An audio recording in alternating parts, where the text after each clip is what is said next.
Les invisibles. Juin 2020. Ma vie bascule du jour au lendemain dans une maladie neurologique, rare, qui n'a de poétique que le nom. Le syndrome du mal de débarquement. Les symptômes qu'elle m'amène vivent en colocation avec moi, 7 jours sur 7, 24 heures sur 24, et ne prennent jamais leur week-end. Je n'ai donc pas la place pour un autre combat. Du moins, c'est ce que je crois. Puis vient ce jour où je témoigne dans une émission télé, dans l'espoir de rendre visible l'invisibilité du syndrome dont je suis atteinte. À peine sortie du plateau, forte de cette expérience, et encore dans mes talons rouges, une évidence s'installe. Je n'en resterai pas là. Dans le train du retour, je rejoins à la fois ma maison et mon nouveau combat. Donner un espace de parole au travers d'un podcast aux personnes qui luttent, bien souvent en silence, contre des maladies invisibles. Et contre les regards de société qui ne croient que ce qu'elles voient. De combats plus souvent subis que choisis. Et si, comme le dit Antoine de Saint-Exupéry, l'essentiel est invisible pour les yeux, ici, on compte bien le faire entendre. Bonne écoute! Mariam, c'est cette femme pétillante, maman solo et assistante sociale qui vit avec l'algie vasculaire de la face, les céphalées de tension et les migraines. Certaines ont commencé à l'âge de 11 ans, lors de ses premières règles.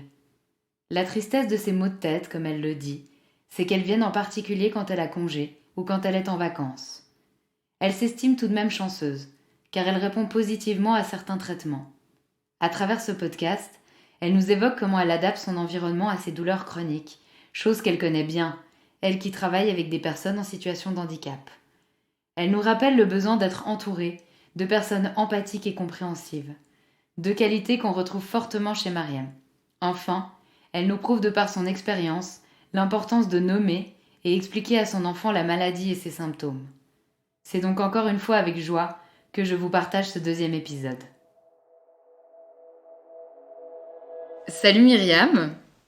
Du coup aujourd'hui je t'interviewe parce que tu as 3 types de maux de tête dont tu nous parleras tout à l'heure. Déjà j'aimerais commencer par te demander comment tu vas aujourd'hui. Eh bien, salut, je te remercie. Donc aujourd'hui, c'est une journée un peu particulière, mais quand même assez habituelle. J'ai eu une grosse migraine ce matin, à 6 heures du matin. Donc je me suis réveillée avec une douleur J'ai jamais de mots pour déterminer les douleurs de mes maux de tête quand ils sont très violents. J'arrive pas à mettre de mots. Donc je dirais une douleur très violente, mais c'est encore plus que ça en fait. Je me suis réveillée avec la nuque presque paralysée en fait, du côté gauche, avec une brûlure sur toute la face côté gauche et une douleur lancinante dans l'oreille, comme si vraiment quelqu'un m'appuie une aiguille à tricoter à l'intérieur de l'oreille.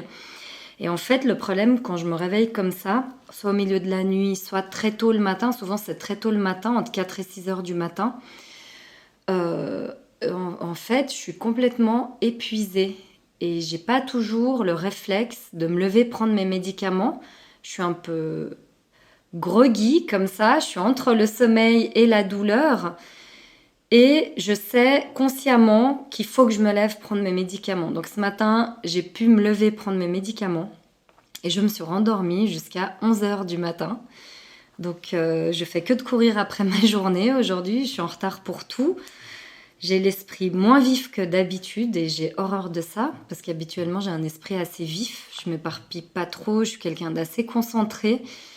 Et voilà, du coup je suis allée faire mes courses à Balexer, j'ai oublié la moitié de ce que je devais acheter.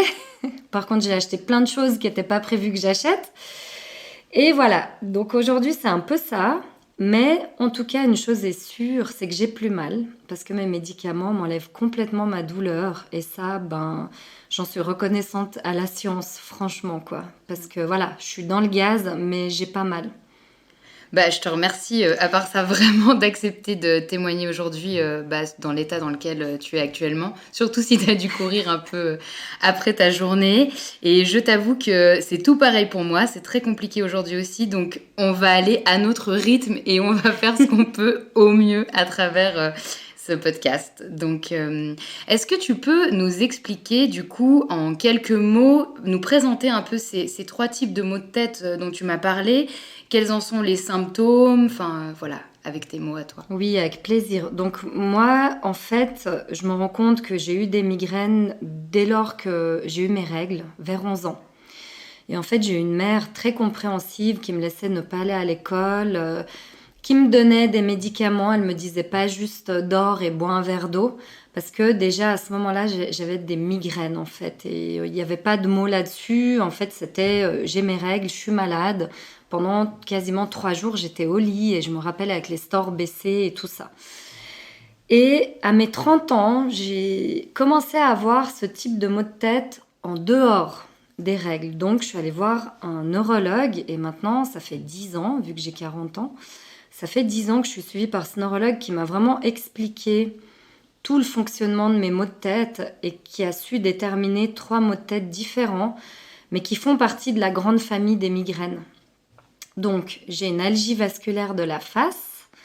C'est une douleur assez violente au niveau du nerf du trijumeau qui se place à côté du nez et qui va irradier l'œil et l'oreille. Et en fait, à ce moment-là, quand c'est cette douleur-là qui prédomine, j'ai le nez qui coule, la narine gauche, et j'ai l'œil gauche qui est complètement gonflé, mais presque comme si j'avais une allergie, une piqûre de guêpe, voilà, une allergie aux crevettes. Donc mon œil gauche est complètement rouge et complètement gonflé. Ça, c'est l'algie vasculaire de la face et ça répond au traitement antimigraineux. Sinon, il y a les céphalées de tension qui sont pas tellement de la migraine en fait. Ça, c'est pas tellement de la migraine, c'est à force d'être tendu, par exemple sur le PC au travail. Ça provoque des tensions musculaires, les nerfs se prennent dans les muscles et en fait ça provoque des maux de tête comme un casque et on a l'impression d'avoir la tête enserrée comme dans un casque. Donc là, c'est plutôt des facteurs extérieurs qui amènent les céphalées de tension. C'est une situation qui te tend de base et qui amène cette douleur-là?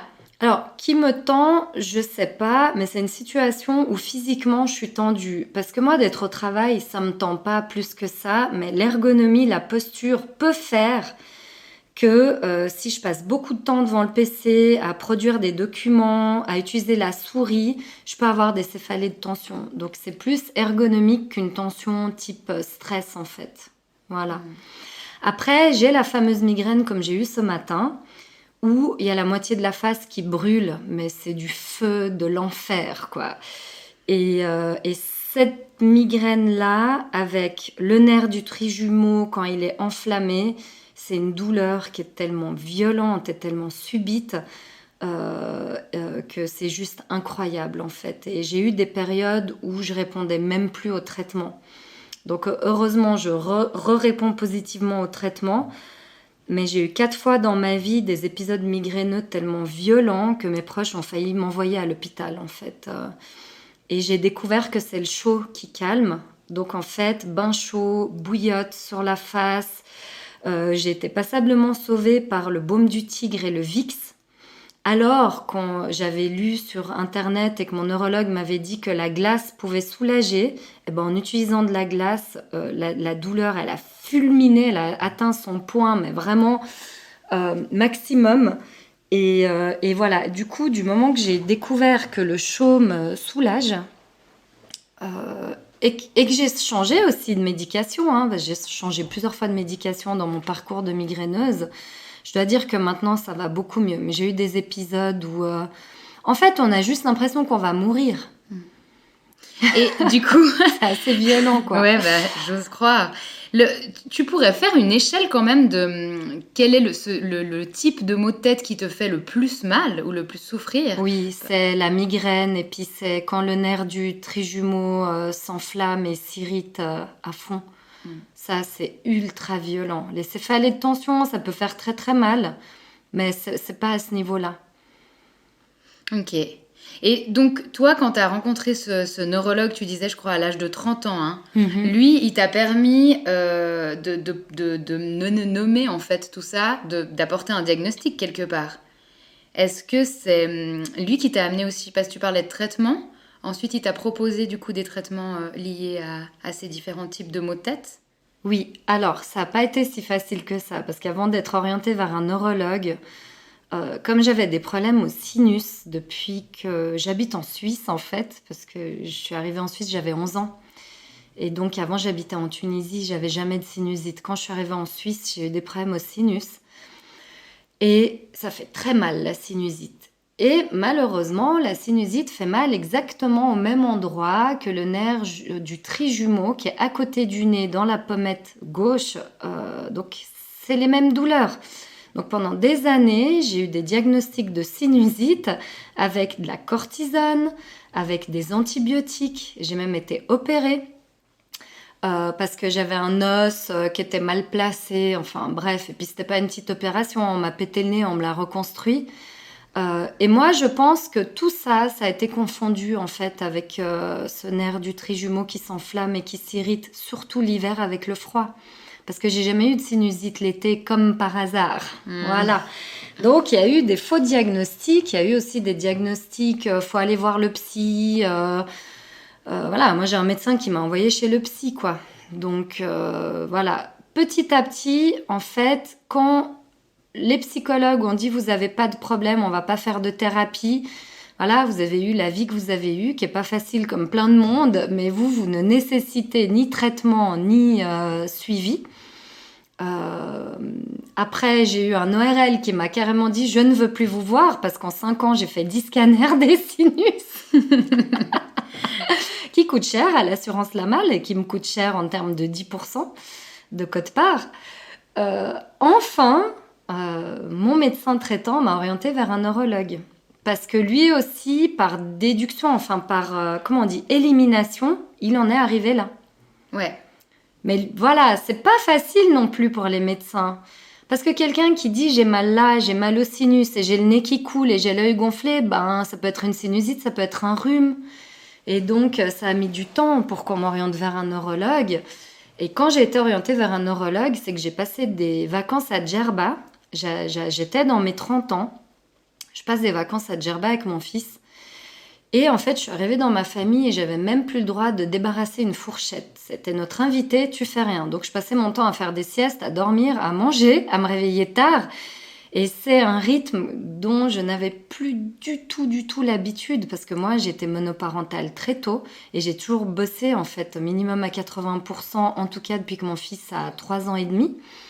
Et du coup, j'étais dans mon rythme quotidien, le boulot, tout et tout. Et j'arrive à ces vacances et en fait, il se passe plus rien. Et là, j'avais envie de me taper la tête contre les murs.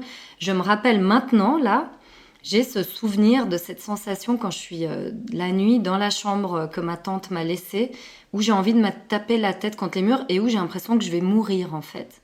Et ma famille là-bas m'a emmenée chez un médecin, j'ai fait un traitement à la cortisone parce qu'ils ont cru que c'était une sinusite. Et comme je suis rentrée à Genève et que ces sinusites n'allaient pas mieux, enfin sinusite entre guillemets, hein, eh bien, c'est là que mon médecin m'a orientée vers un neurologue parce que le scanner, au niveau des sinus, c'était propre. Et moi, je disais, j'ai mal là, j'ai mal là, j'ai mal là. Et je montrais à chaque fois les sinus.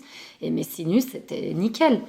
Et c'est là, en fait, que je suis allée voir ce neurologue et qui m'a posé un diagnostic de migraine qui m'a beaucoup soulagée.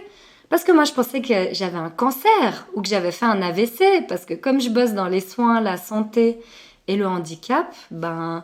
Quand on va très mal, on se dit peut-être que j'ai un truc hyper grave. Moi, à ce moment-là, à Djerba, je me voyais avec des métastases au cerveau. Je me disais, je vais faire un AVC. Je voyais le mur et j'avais envie d'encastrer ma tête dedans. Ça devait être très compliqué. Enfin, je sais pas comment tu as vécu aussi le fait que tu te retrouves enfin, après autant de temps, dans une phase de repos où on s'occupe de toi.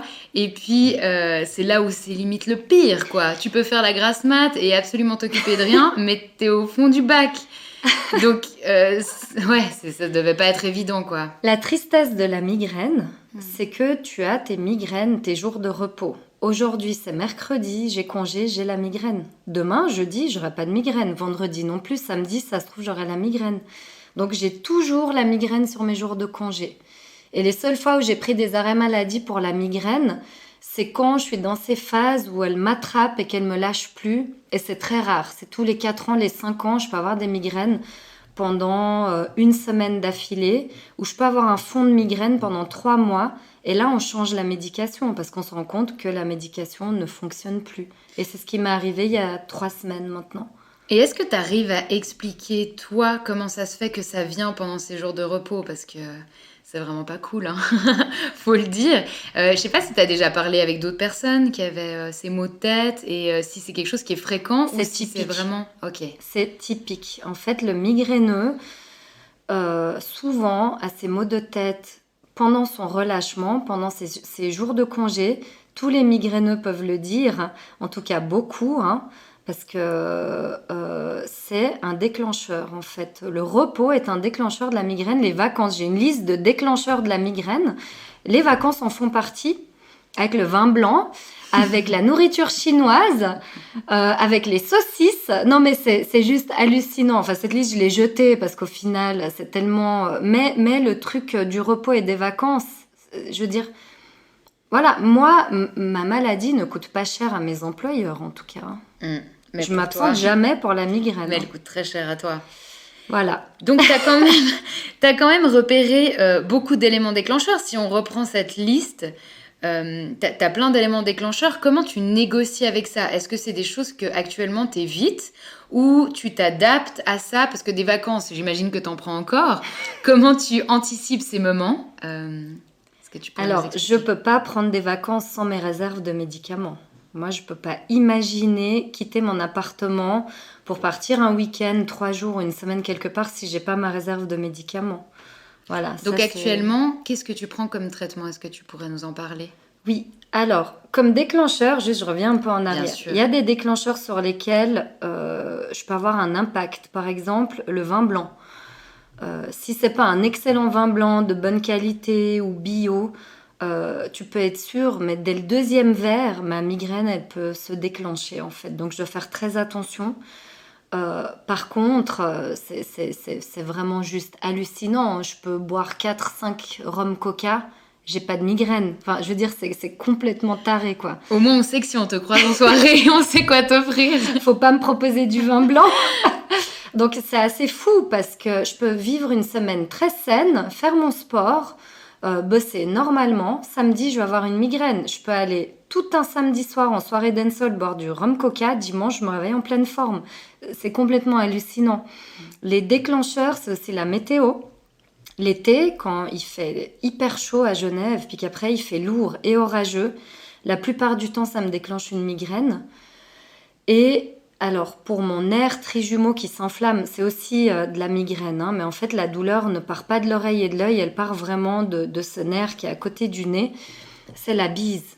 Et hier, j'ai pris un petit coup de bise dans la tronche, on va dire. Quand je suis sortie de ma voiture, j'ai dû me rendre quelque part et en fait, j'étais restée toute la journée enfermée à la maison. J'ai fait du télétravail. Le soir, je suis sortie, j'ai pas pris d'écharpe. Et heureusement, j'avais le masque, mais je l'ai mis un peu tard. Je me suis rendu compte, là, il y a la bise qui me frappe le visage, c'est pas bon. Ce matin, j'ai eu la migraine.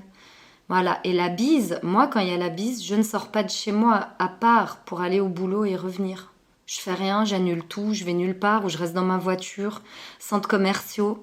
Je supporte pas la bise, en fait. Tu anticipes? Est-ce que tu regardes sur tes applications la météo quand c'est qu'il y en aura? Ou c'est vraiment tu te lèves le matin et tu te dis tiens, il y a de la bise, je vais pas sortir? Oui, alors là, j'ai de la chance, on peut dire, parce que mon balcon, il est situé à un endroit où vraiment je vois tout de suite s'il y a de la bise et tous les matins, je regarde. Parce qu'à ce moment-là, il faut que je prenne une écharpe. Le masque, il suffit pas, il est trop léger, le masque Covid. Parce que pour une fois, il est utile, tu vois. Du coup, moi, je prends vraiment des gros pashminas. Et puis, je fais un peu comme les reines du désert. Donc, en fait, j'ai mon bonnet. Et puis, je mets mes lunettes. Ça me protège les yeux. Et je mets ma grosse écharpe jusque tout en haut du nez. Et je suis complètement cachée. Dans ce cas-là, je peux éventuellement penser sortir. Sinon, c'est hors de question. Je mets pas le nez dehors. Bon, c'est quand même chouette de se dire que tu peux l'affronter, même si c'est avec tout un attirail, Oui, mais tu peux quand même sortir. oui, oui, oui. Ouais. Et du coup, j'ai oublié un peu la question que tu m'as posée. C'était par rapport au traitement, parce que tu disais, Ouais. si tu dois anticiper par exemple un voyage, des vacances, Oui. tu peux pas partir sans ta trousse de secours, hein. Ouais. Et du coup, est-ce que tu pourrais nous évoquer, pas forcément la marque des traitements, mais qu'est-ce que Oui. tu prends, enfin... Alors, je prends un anti-migraineux qui fonctionne très bien. Donc, parce que j'en avais un autre qui fonctionnait moins bien pendant des années. Les crises de migraine montaient beaucoup trop haut avant de pouvoir être soulagée. Donc, je souffrais à peu près pendant 1 heure, 2 heures. Et j'ai dit ça à mon neurologue. Et puis, il était un peu tout fâché que je sois restée des années comme ça. Et il m'en a donné un autre. En 1 demi-heure, la douleur part. Mais après, franchement, je suis pétée. Je suis pétée. C'est-à-dire, si je dois le prendre au travail, ça joue pas. Parce qu'après, je dois dormir en tout cas 1 heure. Après, j'ai du coton dans les oreilles. Aujourd'hui, j'ai du coton dans les oreilles. Je sais que ça va être comme ça jusqu'à ce soir. Ça me ralentit. Ça ralentit ma pensée. Et ça me fait un peu la bouche pâteuse. Voilà. Donc il y a quand même, il y a le côté positif, j'ai l'impression qu'au bout de 30 minutes, ça passe, la douleur, mais tu as quand même des effets secondaires qui sont assez considérables. C'est des sacrés effets secondaires et j'ai pas le droit de conduire avec ce médicament. Ouais. J'ai pas le droit de conduire. C'est-à-dire que si j'ai un accident et puis qu'ils décident de faire une prise de sang ou quoi, je peux être fautive. Ne serait-ce que de l'avoir avalé. Voilà, donc c'est pas un médicament anodin. D'ailleurs, j'ai une anecdote à ce sujet. En fait, j'étais allée en soirée avec des amis qu'on a en commun par ailleurs. Et puis on avait fait une très chouette soirée. On avait fini à l'usine. Et en fait, à l'usine, ils fouillent le sac des femmes. Et donc, il y avait une videuse qui a fouillé mon sac et qui a trouvé ma petite boîte de médicaments. Et donc, moi, je prends pas les emballages parce que je vais pas prendre un emballage de 100 comprimés de Relpac. C'est 10 balles le comprimé, en fait. Donc, j'ai juste pris une partie et puis j'ai mis dans mon sac. Et puis, la nana, elle s'y connaît pas mal. Elle me dit, mais c'est quoi ça? Puis je dis, bah, c'est du Relpax. Bon, bah, désolée, j'ai dit la marque. Hein. Pas de souci. J'ai dit c'est du Relpax parce que je suis migraineuse. Ah non, mais vous pouvez pas rentrer ici avec ça. Je dis écoutez, moi j'ai des migraines, c'est hors de question que je vous laisse ça à vous parce qu'en fait ça coûte un paquet de fric, hein, c'est 10 francs le comprimé. Là il y a 10 comprimés, il y en a déjà pour 100 francs. Donc, et en plus j'en ai besoin. C'est comme un asthmatique, il a besoin de sa petite bonbonne de Ventolin. Et donc moi j'ai tout le temps mes médicaments avec moi. Parce qu'une fois, je me suis retrouvée à devoir aller à la HETS. Donc c'est une haute école de travail social. Haute école de travail social, et je devais voir ma directrice de bachelor. Et j'avais mal à la tête. Sauf que la migraine, c'est très pernicieux parce qu'en fait, elle va se manifester sous diverses formes. Elle peut être ultra violente comme ce matin, comme ce que j'ai eu. Et sinon, elle peut monter très gentiment dans la journée, graduellement, jusqu'au moment où je me dis... j'ai la migraine, je dois prendre le médicament. Et ça, en fait, c'est très traître, hein, parce que si je le prends pas au bon moment, en fait, c'est foutu. T'es déjà passé de l'autre côté. Je suis déjà passée de l'autre côté, et puis en fait, c'est une souffrance absolue, et le médicament, au lieu d'agir en 1 demi-heure, il va agir en 1 heure et demie, 2 heures, et là, c'est la catastrophe. Donc, je vais voir ma directrice de TB, elle est en retard, on prend plus de temps que prévu. Entre-temps, j'avais prévu d'aller voir mon neurologue pour qu'il me fasse une ordonnance parce que je n'avais plus de réserve. Entre midi et 2, bah, il est injoignable. Aucune pharmacie ne me donne ce médicament sans ordonnance, même s'ils savent que je suis sous traitement et tout depuis des années, ils dépannent pas. Et en fait, je me suis retrouvée dans le bus à Planète Charmille, donc l'arrêt Aiguille, pour les connaisseurs de Genève, à devoir descendre. J'avais plus qu'un arrêt à faire pour être chez moi, 2. Et j'ai dû descendre parce qu'en fait, j'allais vomir. Parce qu'en fait, je supportais plus rien. En fait, j'étais vraiment en détresse. Je me suis assise sur un banc. J'ai commencé à pleurer parce que là, finalement, tout m'agressait. C'était fini. Je supportais plus le bruit de la route. Je supportais plus de rester assise. Je supportais plus rien. Et la douleur tellement violente. Et j'ai commencé à appeler mes proches pour qu'ils viennent me chercher en voiture et qu'ils aillent me chercher mon médicament et qu'ils me raccompagnent au lit, en fait. Ouais, donc ce genre de situation, je pense qu'en effet, tu te retrouves plus jamais Non, c'est sans ton fini. médicament Depuis, sur toi. c'est Je- fini. Juste pour revenir à cette situation aussi à l'usine, la personne qui voulait pas te laisser rentrer avec ce médicament, c'était quoi son sous-entendu? Mais en fait, c'est de la drogue, hein. Hmm. Je veux dire, quand tu prends ce truc, t'es high. C'est génial. Je veux dire, moi, quand je prends ce médicament, alors voilà, moi j'ai une vie normale. Je suis pas quelqu'un qui est addict. Je le sais vraiment un médicament. Je le prends que quand j'ai mal. Parce qu'en plus, si tu le prends comme ça, parce que t'aimes bien l'effet, le risque que tu as, c'est qu'il n'agisse plus. Donc c'est pas du tout un médicament à prendre. Alors voilà, il faut pas se voiler la face, hein. Il y a du business de Ritaline, il y a du business de morphine, il y a du business de Codafalgan. Et en fait, voilà, je sais pas, elle pensait que j'allais vendre mes comprimés de Relpax. Et je pense que voilà, j'ai pas eu besoin de négocier longtemps, hein. Je dis, j'ai une migraine chronique, moi c'est hors de question que je me sépare de mes médicaments. Si vous voulez, je rentre pas dans votre truc. Mais moi, mes médicaments, ils sortent pas de mon sac. Et je pense qu'elle a vu que j'étais quelqu'un de sérieux et il n'y a pas eu de problème. Mais voilà, ça fait partie des médicaments qui font un effet, et peut-être un effet qui est recherché par certaines personnes. En tout cas, moi, je l'aurais jamais imaginé. Enfin, j'étais, comme je le raconte, mais ça fait 8 ans et ça me reste cette anecdote. Et ça m'est jamais arrivé par la suite, mais je pense que l'usine, ils s'y connaissent peut-être un peu mieux que moi en trafic de substances, quoi. Hmm. Est-ce que depuis, du coup, tu as toujours une ordonnance sur toi avec ton médicament? Non, non, non, non. Moi, j'ai ma pharmacie chez moi. Et puis après, j'ai toujours quelques comprimés sur moi.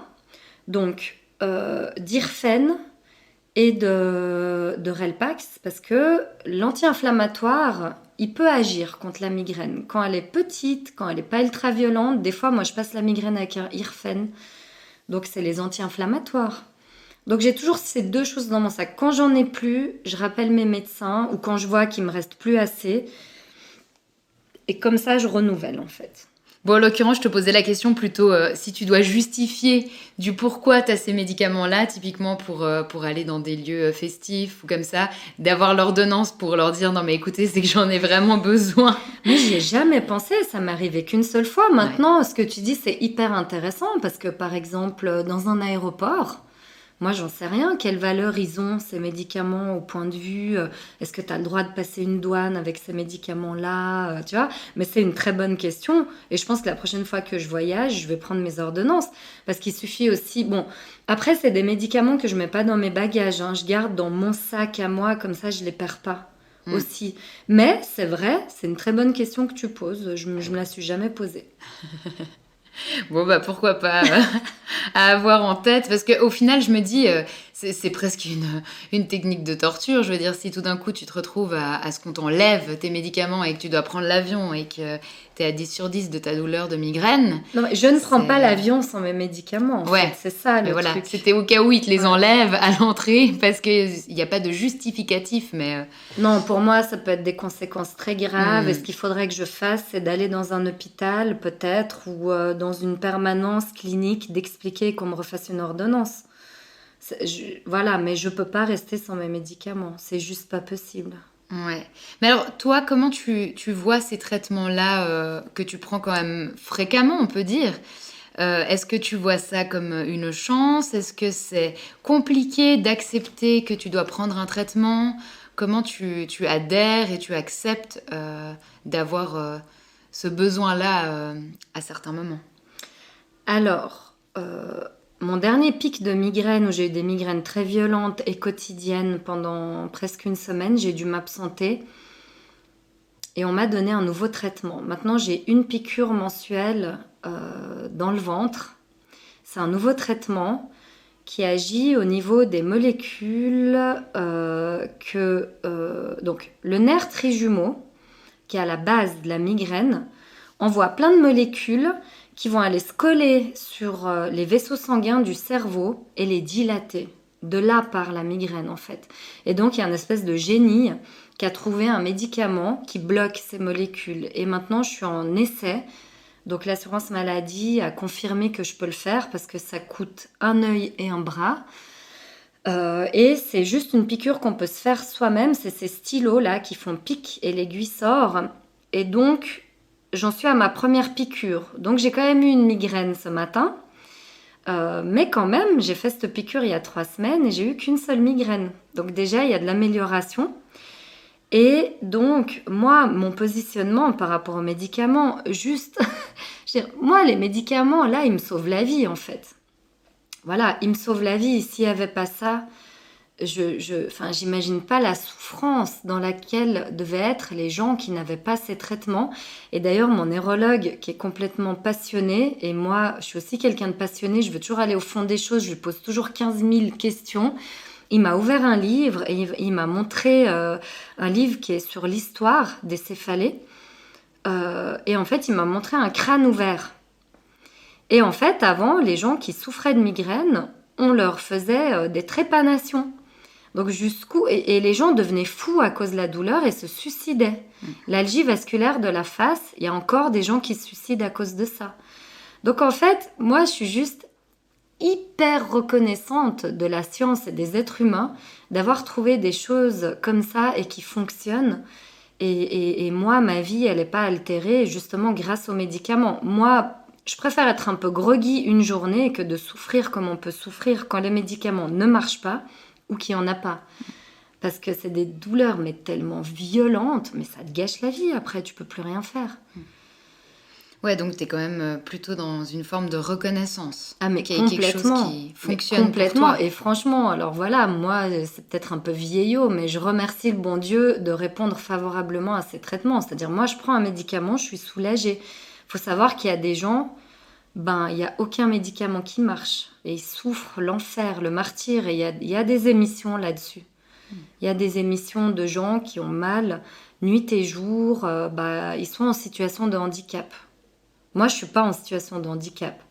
Donc, voilà, ça m'enlève en rien ma joie de vivre, mon bonheur. Je sais que j'ai une maladie chronique, parce que la migraine, c'est une maladie chronique. Mais moi, elle m'attaque ponctuellement. Et il suffit de trouver le bon traitement. Je veux dire, j'ai des traitements qui ont fonctionné 10 ans. Au bout de 10 ans, ils ne fonctionnaient pas. Je retourne voir mon neurologue. Entre-temps, la science a évolué. Il y a de nouveau d'autres traitements. En fait, j'ai beaucoup de chance. J'ai beaucoup, beaucoup de chance. Ouais, c'est vrai et je trouve chouette parce que le côté positif que tu as, on le sent énormément malgré la difficulté et les difficultés que tu traverses et toute l'évolution parce que ça n'a pas non plus été hyper simple de savoir ce que c'était, de trouver le traitement, la bonne personne aussi pour t'accueillir, te diagnostiquer. Et du coup, moi j'ai quand même cette question de est-ce que tu arrives à en tirer des choses positives de cette maladie chronique ? Alors oui, j'en ai tiré des choses positives dans le sens où je sais que je peux pas m'entourer de n'importe qui. C'est-à-dire que je peux m'entourer que de personnes empathiques et compréhensives. Parce que moi, je peux faire plein de plans. Ouais, on se voit samedi, trop cool, on fait un brunch. Finalement, j'ai une énorme migraine qui me laisse au lit jusqu'à 14-15 heures. Là, j'ai eu de la chance. Aujourd'hui, ma migraine, c'était à 6 heures du matin. Alors, ça m'a décalé à partir de 11 heures du matin. Mais si ma migraine, elle me chope à 9-10 heures, ça me décale ma journée jusqu'à 15-16 heures, en fait. Et je suis obligée de tout annuler. Et si tout d'un coup, je sens que la migraine monte, ou que j'ai eu une migraine qui me met KO, et puis que le soir, je dois me reposer, je peux voir personne, en fait, j'annule. Et moi, j'annule beaucoup mes amis et ma famille. Hein. C'est pas un peu... J'annule beaucoup. Et comment ils prennent ça ? Alors voilà, les personnes qui l'ont pris mal, elles font plus tellement partie de ma vie. Je me permets de te demander, est-ce que c'est des gens qui étaient quand même au courant de tes migraines, de tes maux de tête, ou pas forcément ? Non, pas forcément. Pas forcément. Donc les annulations n'étaient pas forcément... tu nommais pas forcément « j'ai ces douleurs-là » et ok. Non. Parce que voilà, moi j'estime que, voilà, là aujourd'hui je témoigne parce que ça a un sens, ça a un but et puis c'est très important pour moi en tout cas. Mais après j'estime que j'ai pas tout le temps à me justifier en fait. Parce que moi quand un ami ou quelqu'un me dit écoute je peux pas, ok, il n'y a pas de problème, je vais faire autre chose de ma journée. Donc j'ai pas forcément, quand les gens réagissent mal, j'ai pas forcément envie de me justifier. Et puis, c'est mes amis et les gens qui sont proches de moi qui savent à quel point je souffre. Parce que finalement, toi, tu me connais dans mon quotidien. Quand tu me vois, tu dirais pas cette fille, elle a des problèmes de santé. Voilà. Et c'est pas envie. J'ai pas envie que ce soit une étiquette qu'on me placarde. J'ai pas envie, en fait. Voilà.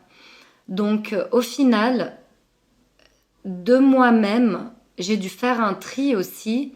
Parce qu'en fait, le peu d'énergie que je peux garder après le boulot, être monoparentale, souffrir allez, on va dire le tiers de mon temps libre, je le souffre en migraine, franchement, ou en effet secondaire de médicaments. Pour l'instant, hein, parce que ma nouvelle piqûre, là, dans le ventre, il n'y a pas d'effet secondaire. Ouais, et je le sens, il n'y a pas d'effet secondaire. Et c'est juste magique, quoi. Alors voilà. Donc j'ai bon espoir qu'au bout de la 2e ou 3e piqûre, on avance vraiment. Parce que là, j'ai eu qu'une migraine en 3 semaines. J'ai perdu le fil de ma pensée. On parlait de ces points positifs et puis du fait que justement ça t'avait amené à faire un tri.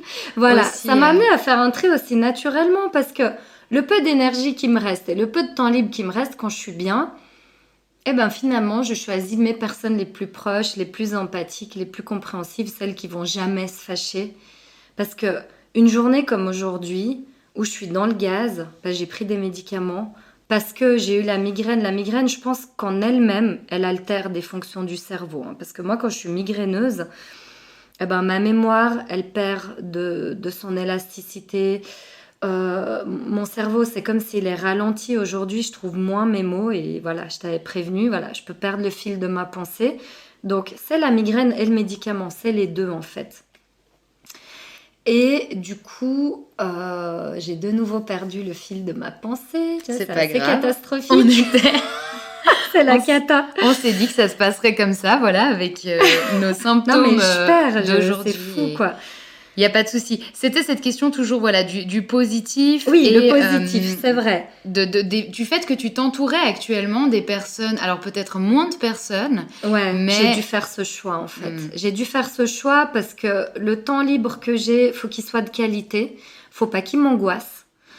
Parce que la migraine est aussi liée aux émotions. Je m'en suis rendu compte et mon neurologue, la dernière fois, il m'a vraiment confirmé ça. Ben, je lui ai dit, c'est fou parce que je peux être hyper stressée, travailler comme une machine et puis tout va très bien. Je ne vais pas forcément avoir de migraine le lendemain, mais si je suis dans l'angoisse, dans la peur de quelque chose ou dans les émotions assez intenses de joie ou de tristesse ou d'angoisse, je développe des migraines en fait. Les émotions me développent des migraines. C'est assez fou, mais c'est comme ça. Même une joie intense. Je me rappelle que mon anniversaire des 30 ans, j'ai organisé une méga fête absolument géniale. Toute la journée, j'ai eu la migraine. Toute la journée de mon anniversaire, j'ai organisé mon anniv pour plus de 30 personnes avec la migraine, parce que c'était une excitation, une joie. Bah, c'est vrai qu'on dit de plus en plus que le stress, que ce soit un stress positif ou négatif, il a les mêmes répercussions. Et souvent, on a tendance à se dire, non mais alors là, c'est un stress positif, la personne prépare un mariage, un anniversaire, un déménagement, et puis elle se sent mal, on ne comprend pas pourquoi, elle a des symptômes de l'angoisse, des insomnies, de la tristesse, et en fait, on voit de plus en plus que les répercussions sont les mêmes. Le stress n'est pas du même ordre, mais les répercussions sont les mêmes. Donc ça pourrait expliquer que des émotions fortes, ou enfin positives ou négatives, amènent quelque part... ces douleurs. Bah moi, je vois le lien et c'est à peu près le seul lien que j'arrive à faire avec la bise, le vent froid en fait. Le vent froid, les émotions intenses, l'angoisse. Moi, je mets pas le stress. Peut-être que je définis différemment le stress, mais je dirais plus un stress émotionnel. Voilà. Ouais, c'est typique. Hein. Moi, Et franchement, ça pardonne pas. Dès qu'il y a trop d'émotions, le lendemain, j'ai la migraine. Est-ce qu'à l'heure actuelle, tu as mis en place des choses pour que... tes émotions soient un peu plus tempérées, plus équilibrées, ou tu restes un volcan? Non, alors moi c'est marrant parce que quand on discute de la migraine avec les gens qui sont toujours bienveillants, qui ont toujours plein de bonne volonté et qui sont toujours de très bons conseils, on me conseille toujours de lâcher prise, de me reposer, de faire du yoga, de la méditation. En fait, j'ai horreur de ça. J'ai horreur de ça. Mais très clairement, le yoga, ça me fait chier, mais d'une force. Et d'ailleurs, à chaque fois que je fais du yoga, ça me fait mal aux épaules parce qu'on est tout le temps en appui sur les épaules. Et moi, en fait, mon anti-stress, c'est le bonheur. c'est la joie, c'est la nature, c'est m'éclater et c'est la danse. En fait, il y a 2 ans, j'ai découvert la danse. Donc les danses latino-américaines et la kizomba. Donc salsa, bachata, kizomba. Et je veux dire, pendant 2 ans, j'ai été assez protégée de la migraine.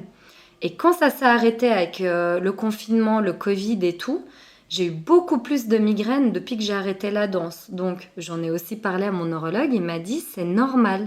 Parce que cette activité-là physique, elle dégage de l'endorphine, je sais pas, tous ces trucs qui finissent en in, qui sont très bien pour le cerveau. Et ça protège de la migraine. Sauf que quand j'ai la migraine, je peux pas faire ces activités. Mais quand je les fais, j'ai une forme de protection comme ça. Et je me rends très bien compte que depuis le début du confinement, j'ai de nouveau des attaques migraineuses qui sont beaucoup plus récurrentes. Mais c'est assez joli parce que quelque part, les conseils des autres, c'est pas que tu les balayes, tu les entends, mais j'ai essayé, ils te correspondent pas. Non, ça me correspond pas du tout. Et ce que je trouve chouette, c'est que tu arrives à trouver justement quelles sont tes ressources et les choses qui te font du bien par toi-même, en fait. Moi, le lâcher-prise, il passe aussi par une activité physique et sociale, je dirais pas gratifiante et je dirais pas valorisante, mais d'échange, de partage. Moi, à la danse, je vois quelqu'un qui est en face de moi, qui me sourit, on est sur le même rythme, le même tempo, la musique, elle m'emporte complètement.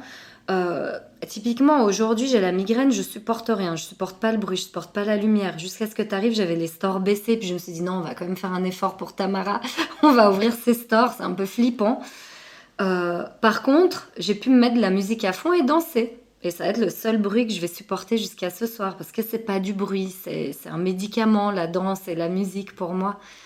C'est fou. Je remarque de plus en plus, et à travers les interviews et à travers mon expérience personnelle aussi, parce que je supporte pas non plus le bruit, jamais. Et il y a juste la musique. Ouais. Ça permet de sortir un instant de ses symptômes, de se laisser emporter. Je pense que c'est l'occasion de dire merci aux gens qui font de la musique, de la bonne musique.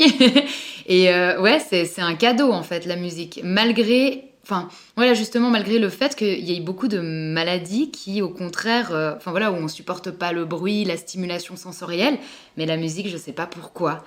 Il y a quelque chose de presque mystique là derrière qui fait qu'on peut s'oublier un instant dans les souffrances.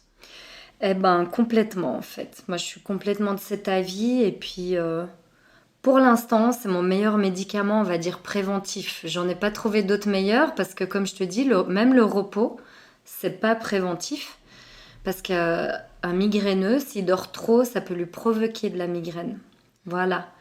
Et s'il dort pas assez, ça peut lui provoquer de la migraine aussi. Et par exemple, moi j'ai congé les mercredis. Du fait d'avoir congé les mercredis, j'ai pas eu le choix, hein. C'est mes employeurs qui m'ont dit qu'actuellement je peux avoir congé que le mercredi sur mon 80. Et je leur ai fait la demande d'avoir congé les vendredis. En fait, ça m'évite d'avoir 2 matinées de migraine par semaine. Parce que dès que je relâche le rythme, j'ai la migraine en fait. Et c'est pas forcément une violente, hein. Ça peut être un truc qui te chope la moitié du visage, qu'elle a, tu dois prendre un anti-inflammatoire, mais tu auras l'aura de la migraine un peu toute la journée. Donc c'est pas tous mes jours de congé qui sont mis à la poubelle.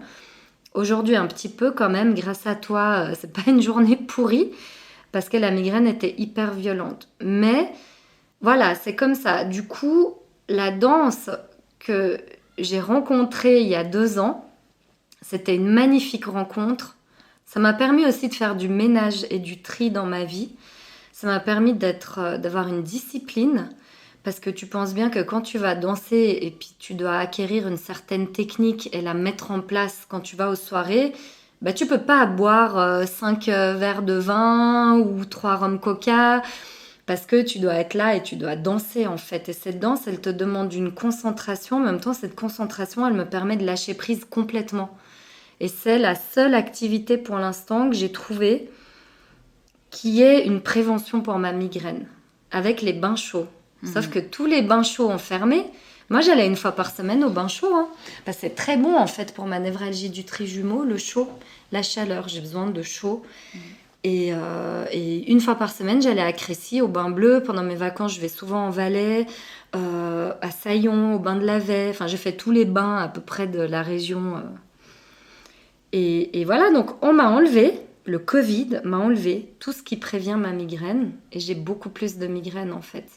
Et voilà, et ma vie sociale, eh bien, elle s'est réorganisée autour de la danse qui me fait tellement de bien et des personnes qui sont assez empathiques pour me supporter avec ma photophobie, ma phonophobie. Là, Mimi, elle peut pas rester dans les courants d'air. Et en fait, je suis chiante. Hein. Je suis quelqu'un de chiant. T'as pas le choix. J'ai pas le choix. Mais tu sais, c'est chiant pour les gens aussi parce que tout d'un coup, tu vois, moi je fume, alors je vais fumer une cigarette et puis tout d'un coup, l'odeur des cigarettes des autres va m'agresser complètement. Après, j'adore écouter la musique à fond, mais quand je vais chez une copine et que les enfants mettent la télé à fond et qu'elle me parle en même temps, enfin moi c'est la pire des tortures. Donc s'il te plaît, tu peux dire aux gamins de mettre moins fort. Alors ma copine me dit ouais mais tu vois comme on parle, ben ils entendent pas la télé. Je dis ouais mais là j'arrive pas quoi. Et je suis chiante. Ouais, on peut fermer la fenêtre, je suis dans un courant d'air parce que les courants d'air, même si je l'ai dans la nuque, ça peut me provoquer en fait des migraines parce que les nerfs c'est tout un réseau. Je suis chiante, je le sais, mais en même temps, oui, comme tu dis, j'ai pas le choix en fait. Moi, j'ai vraiment cette sensation que c'est un manque de choix et quelque part, de vivre avec une maladie, ça demande d'être en permanence à l'écoute de soi et d'être très centré sur soi-même, même si on le veut pas, parce qu'on n'a plus le choix, parce qu'en permanence, il y a de la difficulté. Et du coup, on doit sans cesse se demander à soi-même si c'est OK et donc demander aux autres de s'adapter. Et c'est difficile parce que c'est clair, t'as l'impression de passer pour la chieuse et en réalité... Ou la diva, tu sais, parce que des fois, je vais chez les gens et il y a des reflets très agressifs en fait pour moi. Hein. Enfin, t'as vu un peu comme c'est meublé chez moi. Il y a beaucoup de couleurs mates, il y a très peu de reflets de lumière, j'ai mis des tapis, enfin tout est calculé pour pas être ébloui en fait. Bah, quand je vais chez les gens ils vivent leur vie, hein, je veux dire, ils la font pas par rapport à moi et à ma photophobie. Donc des fois je suis hyper chiante. Est-ce que je peux mettre ce rideau comme ça? Écoute, ça te dérange si je mets mes lunettes de soleil? Et des fois c'est ridicule parce que je suis assise à table à l'intérieur et je mets mes lunettes de soleil. Parce qu'il y a un reflet tout d'un coup dans le salon, mais qui est complètement agressif, que je ne vais pas pouvoir supporter, ou je demande qu'on se déplace. Est-ce que ça te dérange si je m'assieds dos à la fenêtre? Parce que si mon ami, ou la personne qui est en face de moi, hein, est assise en contre-jour, bah, je peux pas, c'est insupportable pour moi. Et ça, il n'y a pas besoin que je sois en période de migraine. Ça, c'est quasiment tout le temps, en fait. Mais quelque part, j'ai l'impression que tu as vraiment aussi appris à adapter ton environnement. Et c'est ce qu'on fait aussi dans le travail social, quelque part. C'est d'adapter l'environnement aux personnes, par exemple, en situation de handicap. Et là, quelque part, tu le fais pas pour les autres, tu le fais pour toi. Et mais je me dis, les personnes chez qui tu te rends, j'imagine que c'est aussi des gens qui sont au courant de ce qui se passe pour toi et qui peuvent entendre. Bah voilà, je me suis entourée de personnes hyper compréhensives, c'est mes amis, je les aime et puis ils me connaissent. Donc moi c'est vraiment hyper rare que ces gens-là me disent « Ah putain tu saoules !» Alors je vois des fois les petits sourires en coin où genre ils me regardent l'air de pas comprendre et puis « Non mais oui on va changer de place, t'es mon invité, enfin il n'y a pas de souci. » Mais puis après j'explique, je dis « Non mais là... Là, c'est pas possible, je suis complètement agressée. Alors, mais voilà, je m'entoure de gens très gentils. Puis de toute façon, je pense aussi qu'avec l'âge, je suis pas vieille, hein, mais je veux dire, t'arrives à 40 balais, tu sais aussi de quoi t'as besoin. Et puis tu sais de quoi t'as plus besoin. Donc finalement, j'ai même pas trop fait le tri. Mon tri, il s'est aussi effectué en prenant conscience que j'ai peu de temps et que mon temps, il est précieux. Là-dedans, il y avait le facteur migraine, bien entendu, mais c'était pas que. Message. Petit message. Ouais, on fait juste une pause, parce que du coup, ça m'a perturbée, moi. Donc, mais pas que, c'était quoi? C'est fou, hein. Moi, ça, un bruit et je décolle. Je déconnecte. Tac, tac, tac, mais pas que. Merde, c'était quoi la phrase que tu J'ai disais? fait le tri, et la migraine fait partie de facteurs que j'ai fait un tri, mais aussi à 40 piges, voilà.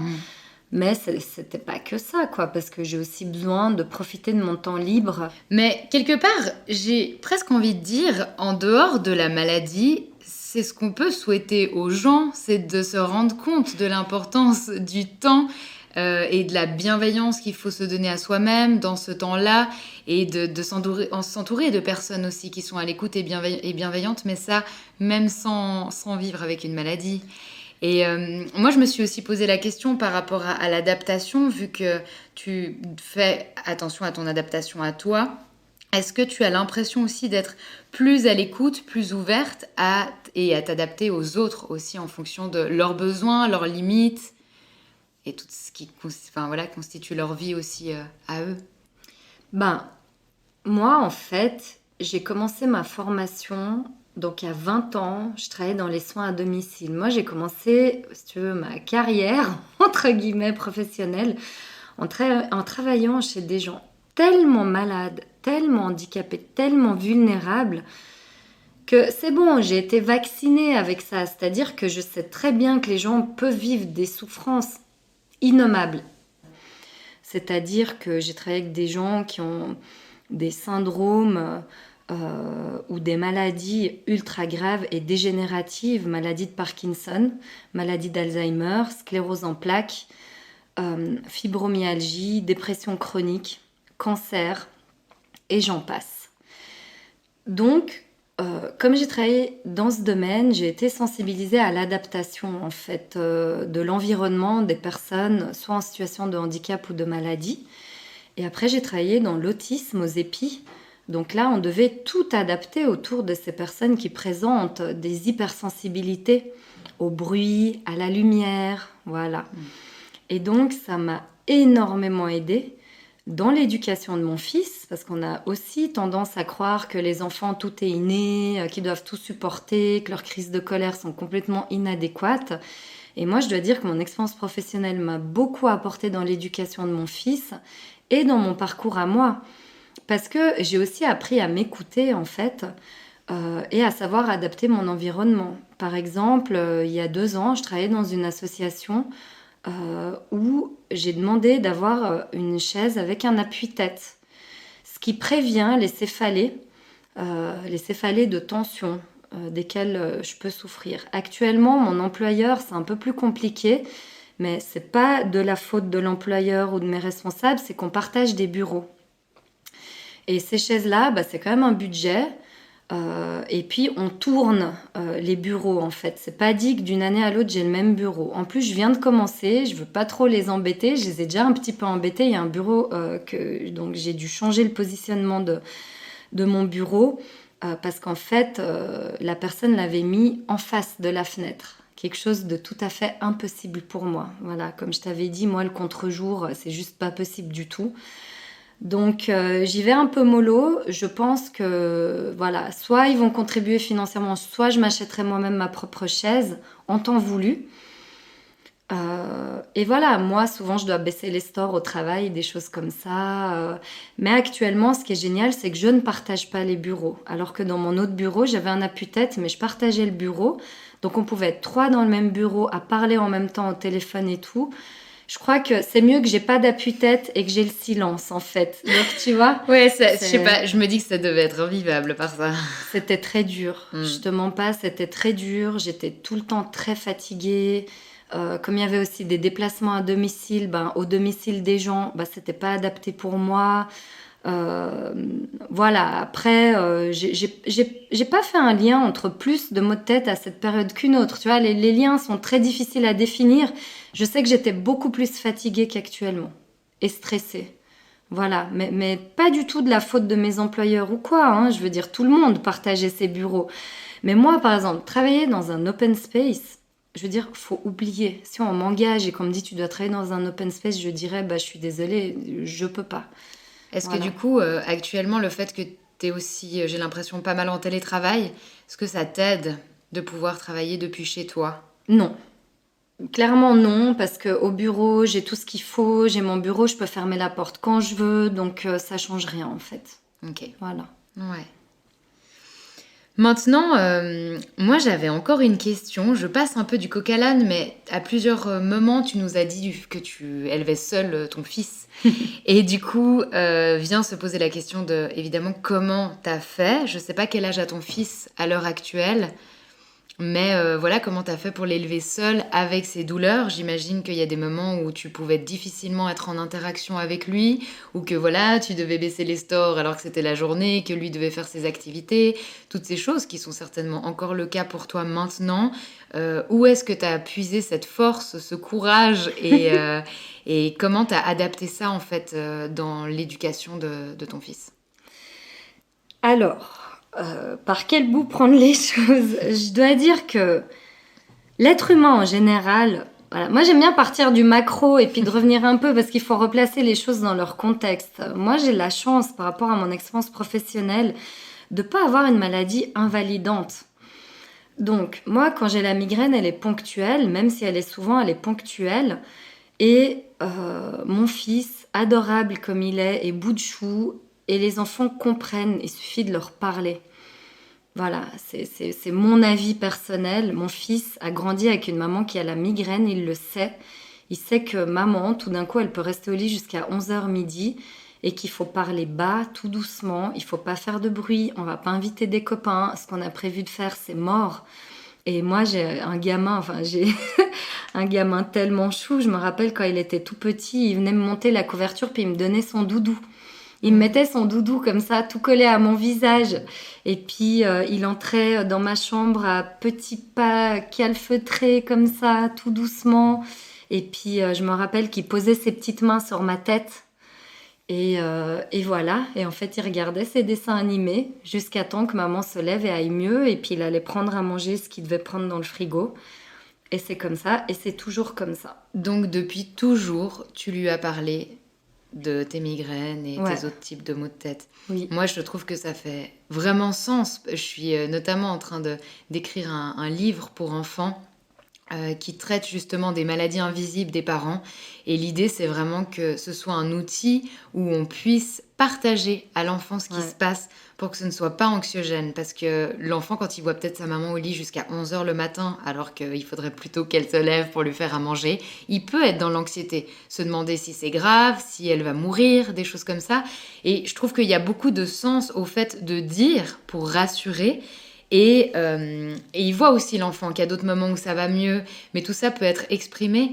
Et je trouve joli parce que là, c'est vraiment, il y a vraiment, enfin toi, tu viens prouver par l'expérience que c'est ce que tu as fait et que ça a fonctionné en tout cas dans votre relation de ton fils, avec ton fils, quoi. Ouais, tout à fait. Et puis,